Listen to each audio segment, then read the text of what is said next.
Today I'm offering my 5 tips on how to deal with anxiety about giving up control to a virtual assistant. Let's dive in. Alright, so number 1, let's go ahead and name it, because if we don't name it, we can't really work through it, right?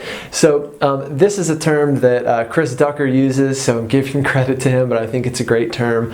I'm not sure where he got it, but I think it describes what we're talking about really well. So we've got to name it. That's number 1, and the way he would name it is superhero syndrome. You have superhero syndrome if you think that no one can do what you do as well as you can do it, or that they couldn't do it at least 80% as well as you could do it, right? So this is so incredibly common among business owners, entrepreneurs, and in large part because we start by doing it all ourselves. And so we just kind of learn, we learn by doing this, and we also learn to, I think, cling to things and cling to kind of having more control, or really having an illusion of control in our business. So it's this idea that if I gave one facet of my business up to someone else or outsourced it, they're not going to do as good of a job as I could.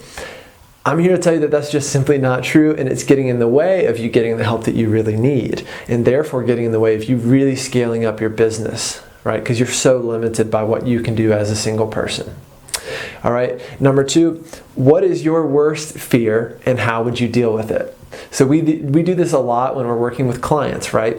What's your worst fear and how would you deal with it if it came true? So maybe your worst fear is that by giving up control to a virtual assistant that they screwed up your email marketing list, or they sent out a message that wasn't ready to your customers or something like that.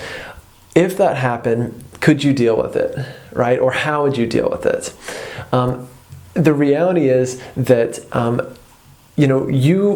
you are human and they are human, and these things are going to happen in your business, and you're going to be able to work back from them. So that fear, I think, for the most part is unfounded, because life is messy, business is messy, and I think we have to embrace that. Otherwise, it's going to work completely against us. All right. So number 3, look at the error in your own business. So this is really related to the point I just made, right? Look at the error in your own business. As a solo entrepreneur, you are making mistakes.